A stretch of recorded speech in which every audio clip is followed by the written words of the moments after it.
ধন্যবাদ জানাই। সারা বাংলাদেশের মানুষের ভালোবাসা আমাকে আসার সুযোগ তৈরি করে দিয়েছে। প্রথমে যে জিনিসটা মনে রাখতে হবে, এখনও কিন্তু গাজা মুক্ত হয়নি। গাজার মানুষরা এখনও আক্রান্ত, তাদের উপর এখনও নির্যাতন চলছে এবং সেটা যতক্ষণ না হয় আমাদের কাজ কিন্তু শেষ হয়নি। তার বাইরে যেটা বলবো, আমি অনেক মানুষকে ধন্যবাদ জানাবো। প্রথমে বাংলাদেশি যারা সারা পৃথিবীর থেকে সাড়া দিয়েছে, দোয়া করেছে, ভালোবাসা পাঠিয়েছে, তাদের কাছে আমি কৃতজ্ঞ।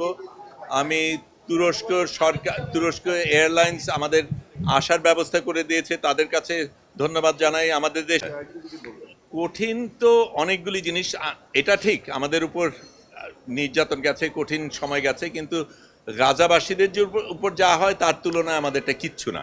এই ফ্লোটিলায় যাওয়ার সুযোগ পাই 24 তারিখে সম্ভবত সেপ্টেম্বরে, তখন আমি নিউ ইয়র্কে।